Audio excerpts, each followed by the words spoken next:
I've been thinking lately about a topic, thinking and listening and reading about a topic that it sounds real compelling. I've always been a real strong supporter for years and years of formal education, in the academics.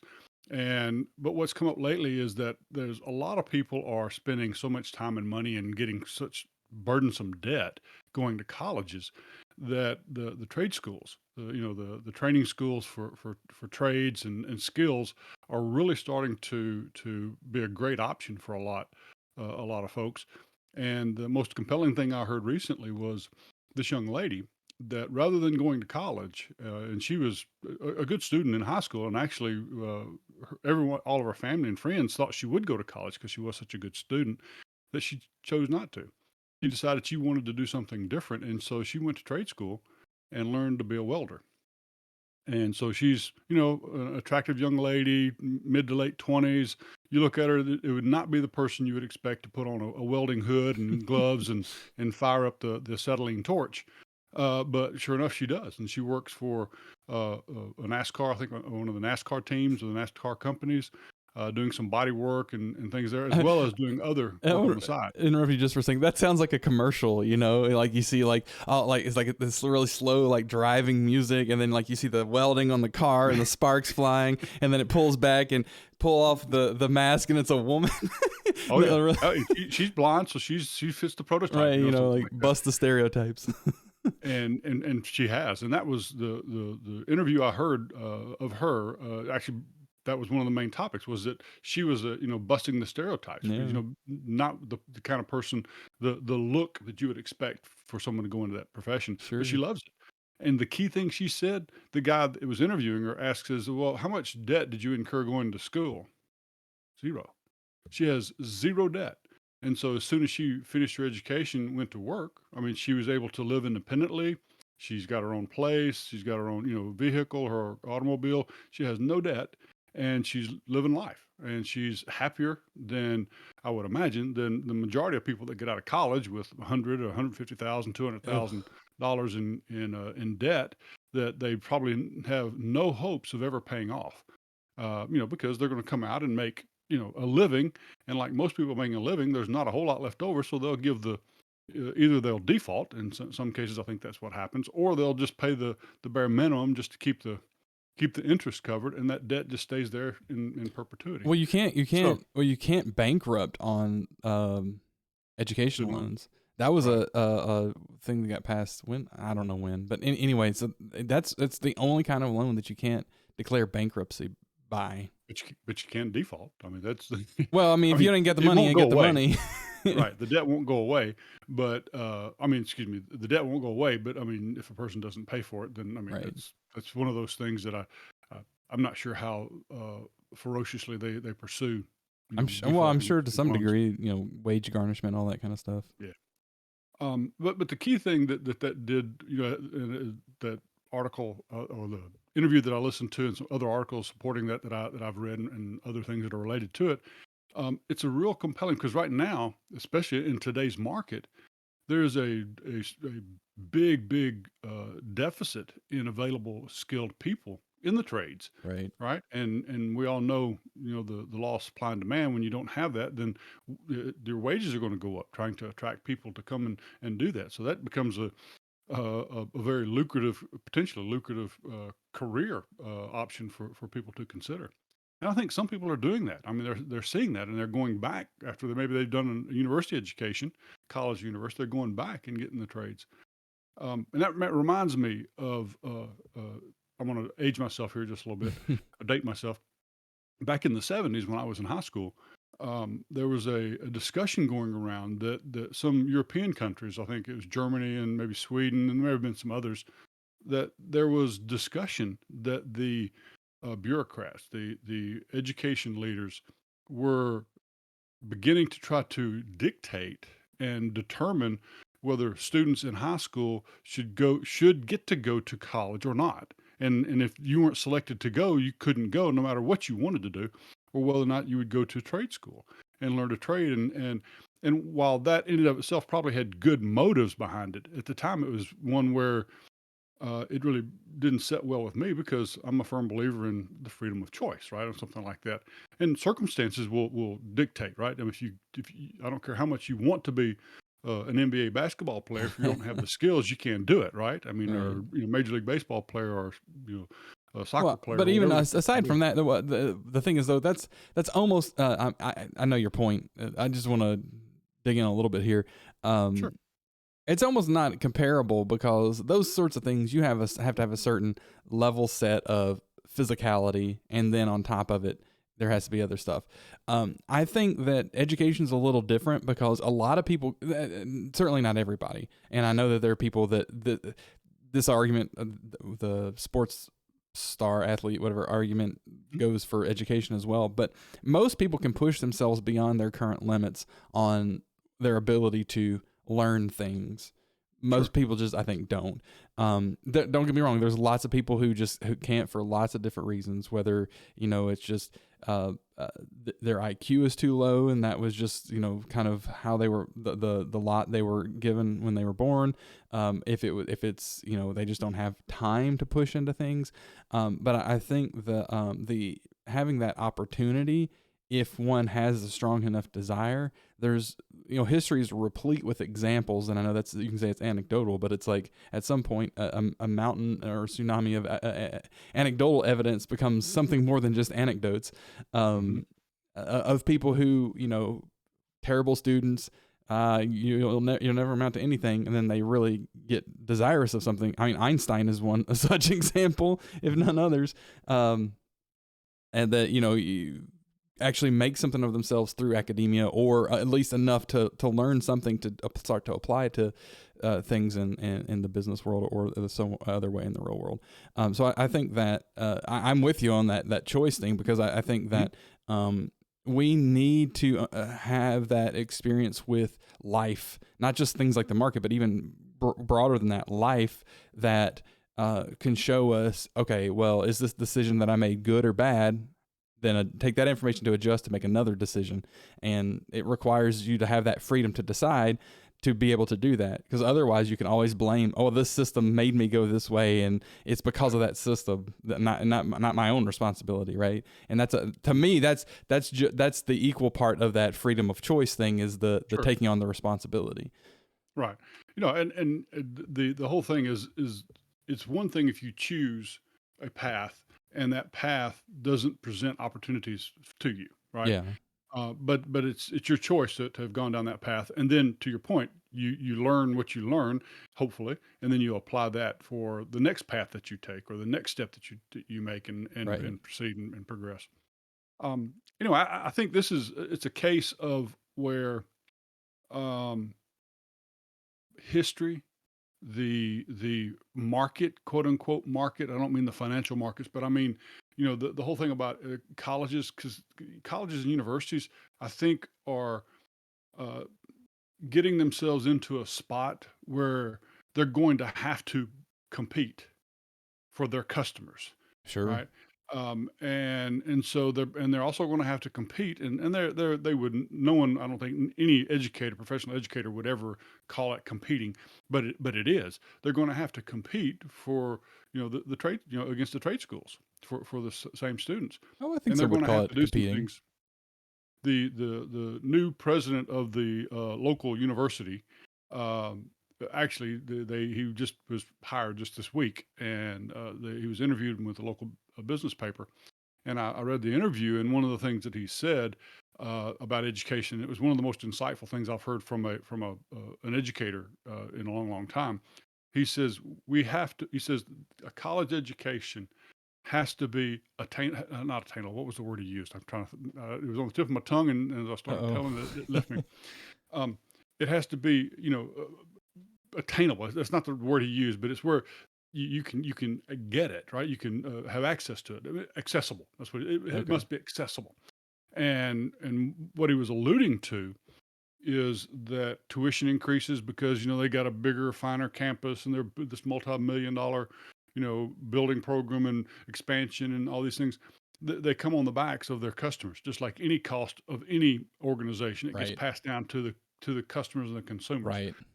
and he was pushing back and saying that universities have to stop that because That's that awesome. makes educate it is, and it's great for him to. He was not been a university president before. He's been like a second in command Yeah. at another major university in the southeast. And so he's really got a perspective that I think is going to be serving that university well. I Yeah. hope, and not that I'm advocating for universities over trade schools and education. If I were, I would probably go more toward the trade just because of the way the world and the The market in education. practicality, if nothing else. Right, exactly. But it's good to hear that at least one educator is understanding, or at least showing an understanding of the market of universities and colleges. Well, one of the things And you were talking about earlier is when you were talking about the anecdote of the welder, um, where she came out with not having any debt, and mhm, how like ludicrous some of these levels of debt are that students coming out of the universities have, and how little that correlates to the quality of the education, and certainly the increase in that debt has almost no correlation to an increase in quality of education coming from those very same institutions. And that's a sign of a system that is, well, one, most of that cost is due to or to actually support an increase in administration.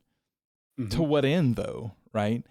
Because there's actually, I think there's some studies on this, and I'm quoting off of my top of my head, and I don't recall these studies, so I take it that maybe I'm making this up, but I have definitely heard of these studies, where the rate of growth of administration for universities, generally on average, is outstripping the pace of growth of students.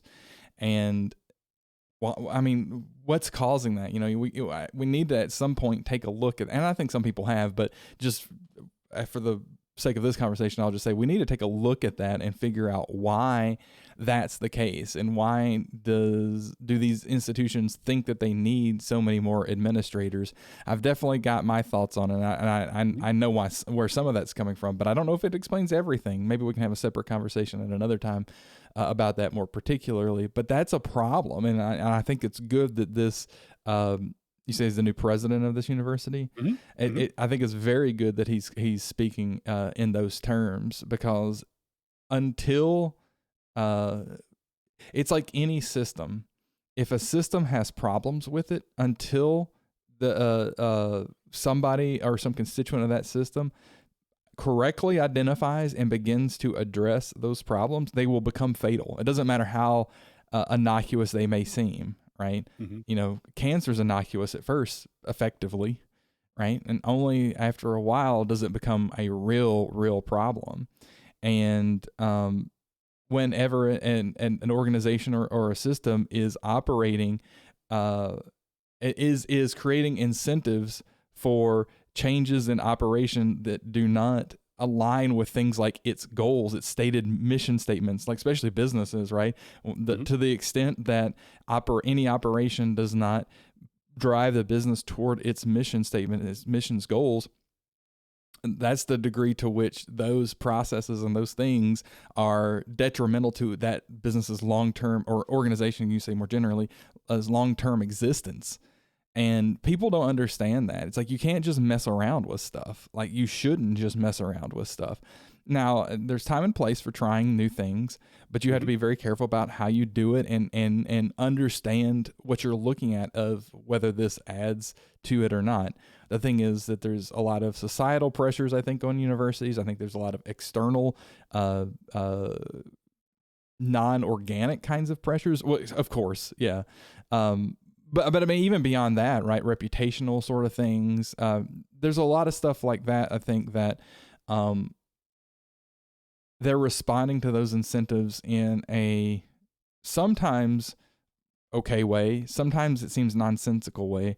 I'm speaking extremely broadly and generally here, so Hmm. Sure. I'll stop. But that's my thought is that that's enheartening. The more that let's just scope it to universities, university presidents and leadership can come to those kinds of perspectives, that they need to realize what is going to the first priority needs to be what's going to increase the quality of their product for their consumers, right? And the consumers are the students, and the product is the education. And if it's not going to increasing the level or quality of the education or reducing the cost to the consumer for the same level or better, then it's probably not something worth doing. Hmm. And I think what you were talking about, the adhering to the mission of the organization. I think sometimes I believe that current post-secondary education, universities and colleges, have lost sight of what their mission is. Oh yeah. They've got this lofty saying that's on some plaque somewhere and up in front, and Right. it's what gets donors to give big money and all Yeah. that. But that's not. I don't always believe that that's a true a representation of what their real mission is. I think a lot of them have probably forgotten what you just said, that it's a high quality education preparing students for a productive uh, uh, career of sorts, or opportunities to educate so that they can go and influence and innovate and do things in the world. And I think in part of that, what I think has happened is they get wrapped up in the universities get wrapped up in themselves, Yes. right? Their goal is the betterment of themselves, make the university bigger, make the university a bigger reputation. Get in this list of rankings and scores. And obviously, we know that happens in athletics, but I'm talking about even just in the academic side of it. Sure. That they want to be a top tier university. They want to be, Well, I mean, definitely. high. Sorry to come back to. You definitely don't want to diminish the point about the athletics too, because it's the same organism, right? It's the same It ecosystem, is. Right, but I and mean, that in of itself is a, um, worthy of its own discussion for sure. it is. It's a disproportional factor, Yeah, yeah. yeah, so Depending on and the university, right? So, some it's not yes, that's right. So you're right, but I mean, I'm talking, the typical. prestigious universities. Yeah, well, the what I would call the mainstream, not the most prestigious, not the although there even are exceptions to that, as I sit here and I think on one. But the top tier universities, the universities, if someone said, "What are the top 5 universities?" 90% of the people would probably name four of the same. Ivy Leagues. And yeah, the tip I wanted to avoid that because Stanford is certainly not Ivy League, but I think they would be one of the ones I'd put in the Yeah, top 4, top 5. But I mean, that's exactly where most people's minds would immediately go. right. I don't know if I'm not saying it's deserved. I'm just saying that's where a lot of people's minds would go. Um, but I think that they get wrapped up in that part of the university, the reputation and the credentials and I know there's good reasons why those things matter. But it all feeds on itself, right? Yeah, Those credentials don't necessarily mean doodly on the quality of the education that someone's getting, right? it's like an It may speak advertising to. thing, right? So I think you're absolutely right. I don't want to interrupt you if you're trying to make a bigger point.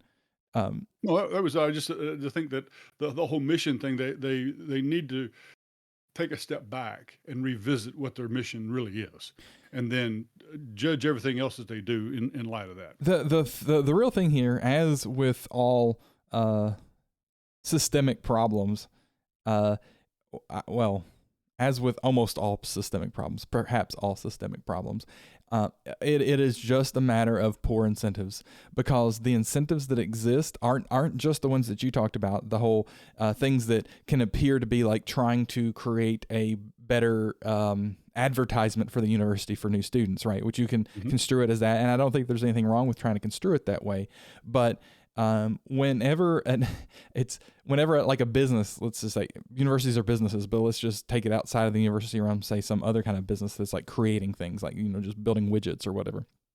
Whenever that business gets taken over by advertising and does more advertising than it does creating widgets, that's where there's a big problem. There's a real big problem when that happens, right? Because it's not an advertising firm, it's a widget creating firm. It's the same thing here with the university when they focus more on trying to do things that make them look good, like you're saying, in the public eye, increase their reputation, et cetera, increase the likelihood that students want to come to the university. That is I think getting very close, if not having overtaken the operational aspect of them actually educating the students. And the other thing is there's this kind of like inbred negative incentive where, we've talked about, the purpose of universities is to educate students to get out into the world and to use that education in a way that, benefits society. But a lot of education is not focused on that. It's focused on creating additional academics, right? This is certainly true even in, STEM fields, science, technology, engineering, mathematics, from which I came, where, and that's actually the track that I was originally on or was planning to be on, was to go into academia as a mathematics professor at some point. That was really what I thought I was going to be doing. And so you have these incentives where the people who have these positions in academia, the professors, whether it be a tenured professor, tenure is a big problem in and of itself, and maybe we can talk about that too.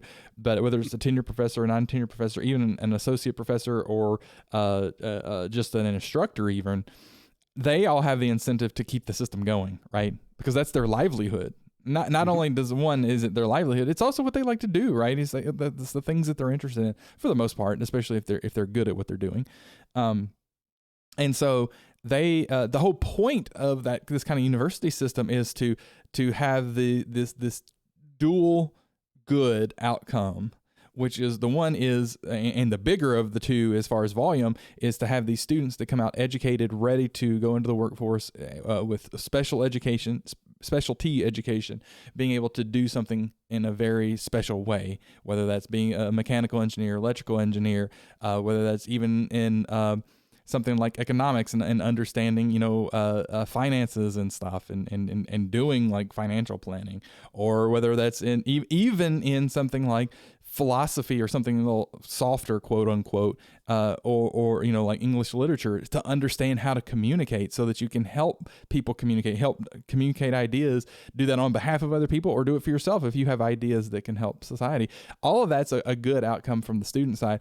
The other good is the creating this place where people who can be academics can just focus on the things that are moving society forward faster by research or whatever, and be protected from having to be in the real world, so to speak, right? And having to deal with anything other than focus on that. Because generally in a world where like you're just trying to get food and get shelter and live and not die, there ain't time for somebody to be over there doing some,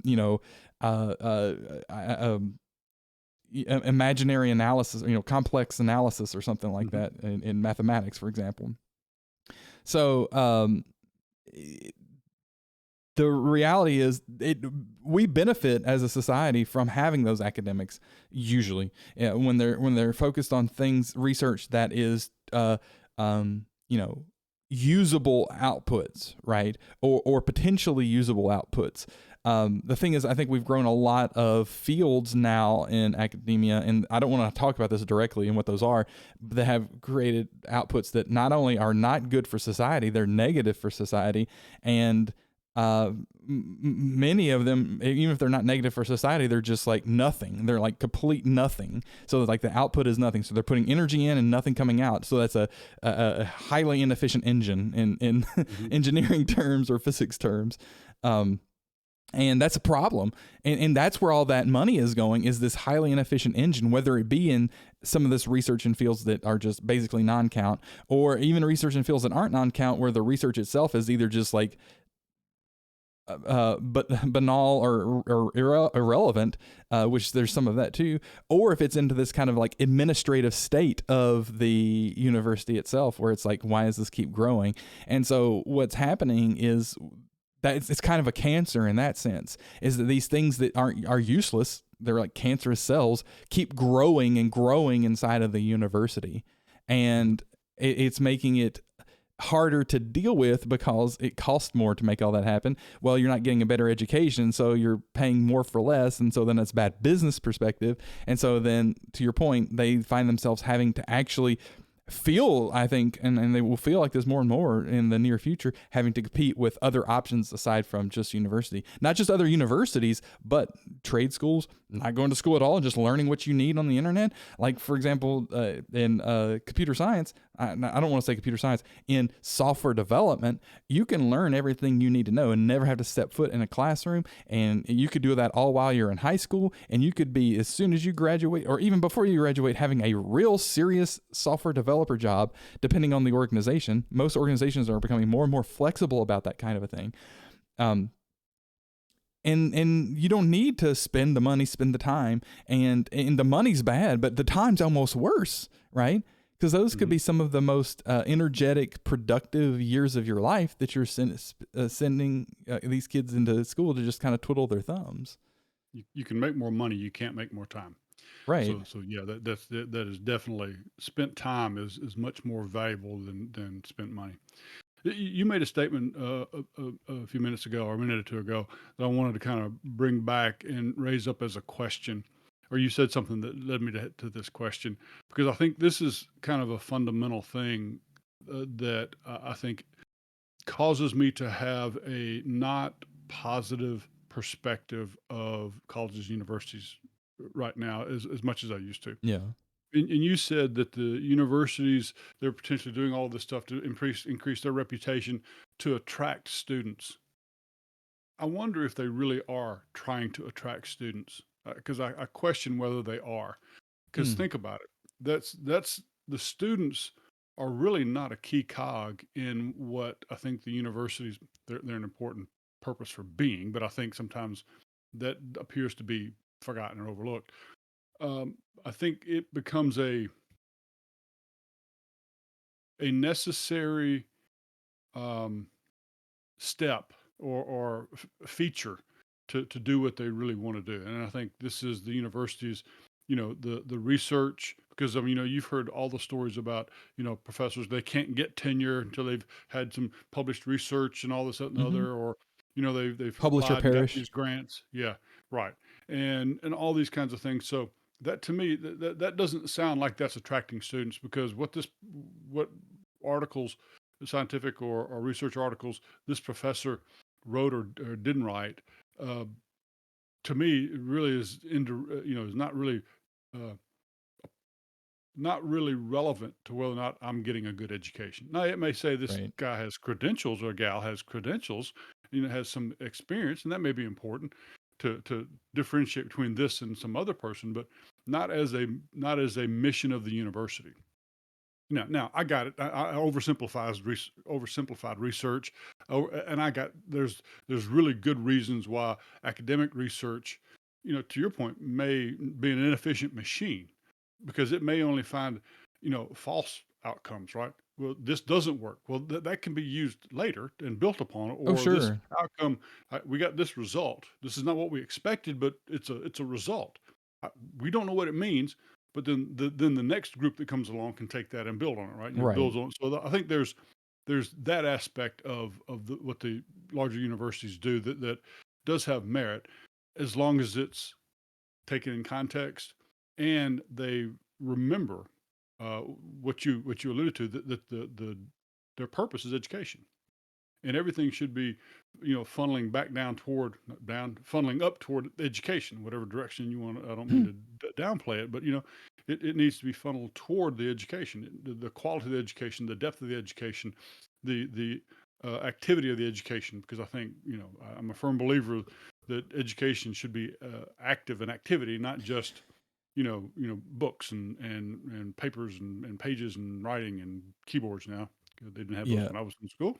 And one of the things, and I will use my own anecdotal experience to kind of highlight something that I think indicates a key difference between, at least from my perspective, an academic, a professor doing what they should be doing in that kind of an ecosystem versus one's doing or not doing what they should be doing in that kind of an ecosystem. A tale of two professors. So I had a professor. This is both in the math department at the university that I went to. So this was while I was a math major. One of these two, I guess this is a disclaimer. I don't know that it matters. One of these two actually wrote a recommendation letter for me for grad school, and was very happy that he did because he's a character, so I wasn't sure how he would react to me even asking. So I'll tell you the story of the quote unquote wrong one first, and then I'll tell you the story of the good one. Obviously, the good one's the one who wrote me the recommendation, but he's not good because he wrote me that was literally the last interaction I ever had with him, was asking for that and getting that from him, which is so sad. Which anyway, it's a different story for a different time. So the bad interaction or bad professor, his class actually wasn't that bad. I learned everything I needed to. So this class with the bad or the wrong one, whatever, was differential equations. So differential equations, for anybody who has had any math experience, but may have not gotten to that point, is the class you take after calculus series. So you have calculus 1, which is like single variable differential calculus. Then you have calculus 2, which is mainly single variable integral calculus, which is much crazier than differential calculus, because in integral calculus you have to have a lot of different strategies for how you do integration for extremely non-regular weird functions. You also at the end of calculus 2 do things like infinite series, so like Taylor series, Maclaurin series, or Maclaurin, I don't know. Anyway, Taylor series is the only one I ever used, like in mechanics and physics. And then calculus 3 is multivariable calculus. So it's like, three-dimensional, basically, calculus. And then you do weird stuff with that. And then that, to me, the most beneficial thing, personally, in my experience from calculus 3 was Fourier transforms. Anyway, after those three, you take differential equations, which is basically using systems of equations to solve other equations. Anyway, I'm not going to go into the details of it because I quite frankly don't remember a whole lot from it, because I learned just what I needed for that class to move on, and did not get a lot of theory from this professor, which is highlighting the problem. He was very focused on his research, and he's obviously a brilliant man. He's very strange kind of individual, but he was definitely one of those people where, like, if you said something that bothered him, he'd get mad at you real quick. But if you said something that bothered him, but he found out he was wrong, he would very quickly just be like, "Oh yeah, you're right. I'm sorry about that." So he good in that sense. But like all he ever cared about was like his research. Like he would stop lecture sometimes to go take a phone, because like we had the class right across the hall from his office, and he would hear his phone ring. He would stop a lecture and go answer the phone. It's like that's the kind of person this was. So like and I'm not saying that that's an archetype or stereotype of any kind of particular professor, but I'm sure that there's more than just him that are like that out there in university systems. And so I learned, like I said, just what I needed to, and that was pretty much it for that class. Now the other professor, I actually had this other professor for 3 different classes, definitely 2, but I think maybe 3 classes. No, definitely three, because I had calculus 2 with him, which was my first brush up against him.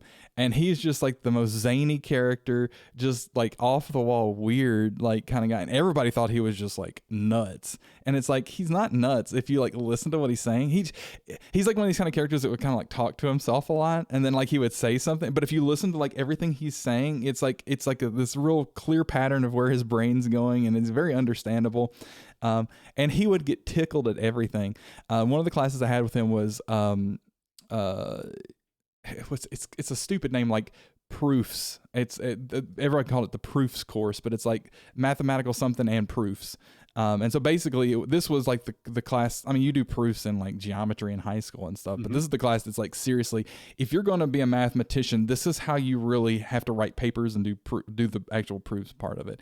And I mean, it's like legit, like that's the class that when you take that, if you can't do well in that, you stop being a math major. Like there was like, I think 20 people in that class with me, and basically around the same year level in university as me.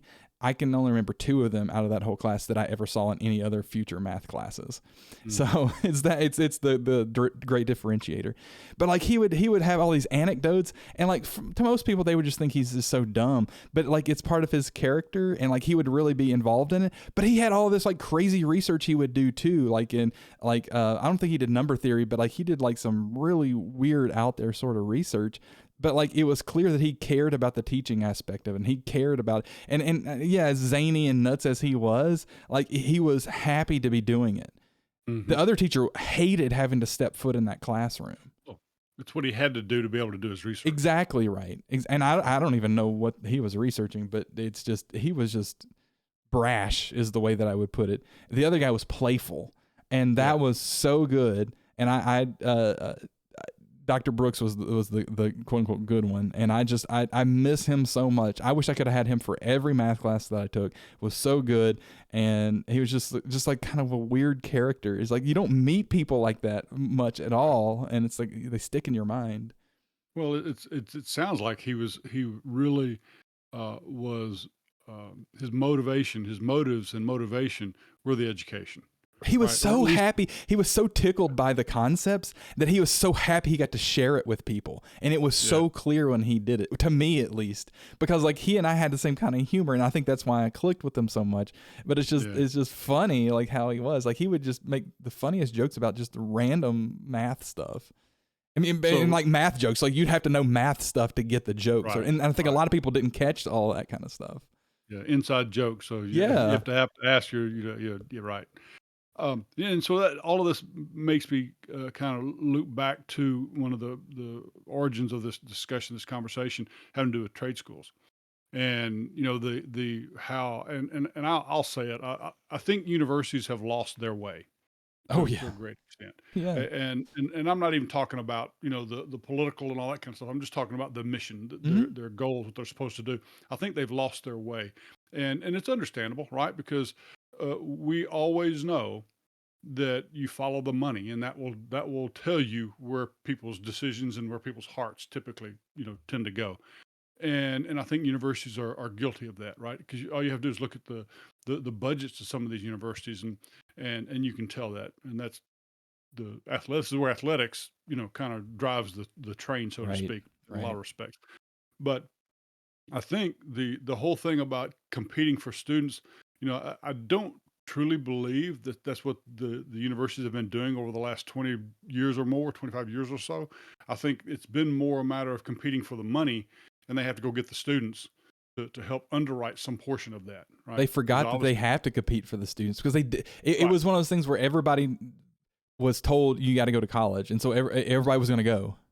So they didn't forget they had to compete. They just ignored it because they thought that the Yeah, rules had changed. yeah, They thought that university education, or college education, was an absolute minimum. Like a long time ago, we declared that a high school diploma, well before your time, yeah. even before my time, to a certain extent, it was declared that a high school education was absolutely essential because the generation before me, many people, my mother was one of nine children, and she was the seventh, and she was the first one to graduate from high school out of the nine.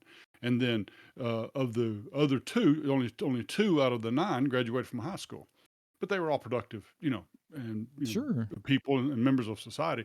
But the education just wasn't that important. What was more important was helping the family, especially in my mother, when she was growing up, they farmed a lot. A lot of the people, so kids helping farm cotton and things of that sort was part of how the family survived. And that's not the way it's been anymore. So education became the path, or at least perceived path to. In many cases, a high school education was to the job with the company, a factory or something like that, Yeah. and then you worked there for 30 years, and then you got a gold watch and retired and got Hmm. a pension for the rest of your life. And we all know the last 25 years how that's changed, Right. and it's rare. I mean, I worked for one company for 25 years, and people thought I was a weirdo, right? Because I mean, it's just so few people who do that these days, and I was a weirdo, but I mean that's a different discussion point. It wasn't why I stayed there. I stayed there because it was the right thing for me and my family to do, and I don't regret a moment of it. But I think what we're going to see, and I almost hope that we see this, is that the trade schools are going to rise up. And when I say that, makes it sound like some geopolitical kind of thing going to happen, or but I think what'll Tradesmen happen is rise. you're right.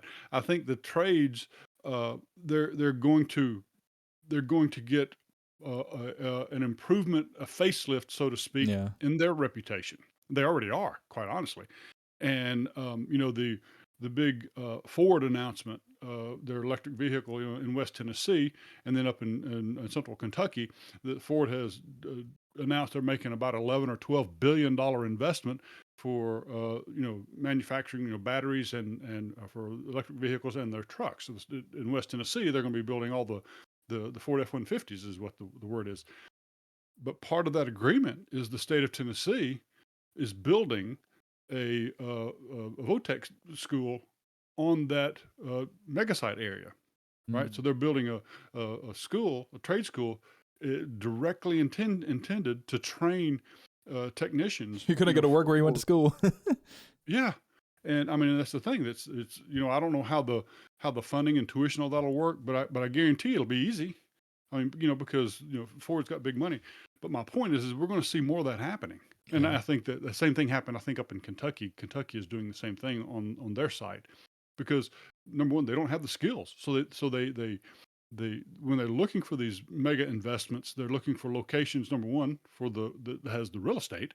Sure. Number two, the access, and if anyone knows anything about the West Tennessee area, it's a pretty centrally located, hub from a distribution perspective. In fact, it has the nickname, the distribution capital of the country. Also, the hometown of FedEx, so that certainly doesn't hurt. Mm-hmm.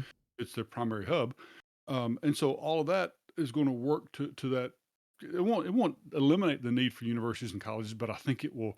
We will see universities and colleges go out of business. I think we'll see some of them have to shut down because they Sure. won't I have mean, enough on the fringe if they're not staying true to their mission, and if they're and they're competing on the wrong fronts, some of them are going to fail. well, and there's And certainly gonna be pressure. Oh, sorry. Go ahead. that's fine. I just say some of them are going to fail, and I think the face of education, out of necessity, will change. Over the next generation. Yeah, I definitely agree with you. I think obviously that's going to put a lot of pressure on universities. Another metric we didn't really talk about, and I think this is will speak to the likely success of the vocational school on that site that you're talking about, Mhm. is job placement rates, Mhm. because job placement rates coming out of universities are pretty bad, Oh, they're generally very speaking. bad. Yeah. So, The local Votech here in my neighborhood, has a placement rate of about 92%. and that's awesome. That's incredible. Like, That is phenomenally, bananas. A university, quote unquote, would kill for that kind of oh number, yeah, yeah, no right? doubt. And the local community college here has like a 20 to 30% placement rate. And the reality is that's the metric they should be looking at most, because that's the only indicator they really can have that the education that they're providing to their students is useful in the real world.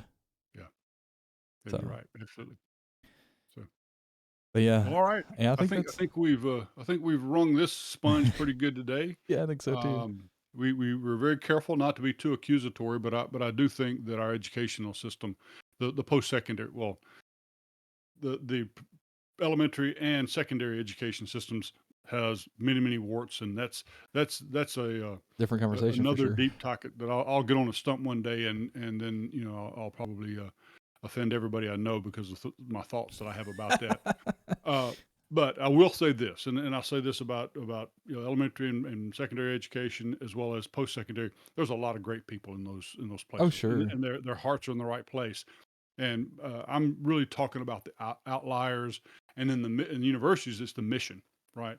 And then the efficacy of their mission, because I think you hit the nail on the head. They're measuring the wrong things. The Yeah. things they're measuring are the things that continue to permit them to continue measuring those things, Right. right? Yeah. As opposed to an outcome that is because if you think about it, and I don't mean to be chasing this rabbit or story or this point here, but I want to make this one final point. Um, the students are transitory. Mm-hmm. I mean, they are there for exploitation. and it's a negative way to look at it, but they're being used, and they move on, right? And once they move on, then that doesn't they don't care anymore. They're worried about the next batch that comes through I see. versus There's no versus long term thing to hold them to account. Is your point? right, right. Yeah. Whereas whereas the university, the administration, the faculty, the those that continue with the university, they're all about their own perpetuity, Yes. their own Yes. continuity Yep. versus the efficacy of the ones that are passing through, which that should be the most important thing. The Well, efficacy of and the that's ones that's passing through. that's was my point about the system's just Mm, wrong at that yeah, point, yeah, absolutely, and it's absolutely. it's being propped up by something or another, and you got to look at that and fix that. And my point is my concerns and criticisms are with the system, not with the people. Right, because I think the people are acting and reacting and responding in the way they think is best. Whether I agree with it or not is immaterial. But I mean, there's a lot of people that have their hearts in the right place. Yeah, I'm sure that there are outliers to that, even though that are trying to Absolutely, be manipulative and sure. Machiavellian in that sense. Yeah, they're But yeah, all I think very you're right. Like, going back, this is the last thing I'll say. Going back to my bad or wrong professor example, it was very clear he cared about his research, and he cared about moving things forward in some manner or another. But right. he has his perspective warped about what's important where he is. hmm He's not like independently funded or something. Right, that's exactly right. Yeah, he's forgetting that those things have to be symbiotic and work together, Right. and versus parasitic, which is kind of a harsh way to put it, but potentially What's can be seen and perceived that way. right, right. Well, all right. It's been a minute since we've had a conversation like this, It sure and has. I think as always, what it does is it prompts other thoughts and points and topics that we can chew on and cogitate and all those other kinds of 8 words that And go along and prognosticate. Oh, I don't know if we'll prognosticate anything, but I guess I just did prognosticated that the educational system is yeah, gonna be influenced and changed over the next generation. So we'll see. I may not be around for the next generation, but you see and see if it holds up in that regard. So I sure will try. all righty, I know. Jordan, as always, it was fun. Very good. Good talking to you. Appreciate the conversation, and we'll talk to you soon. See ya.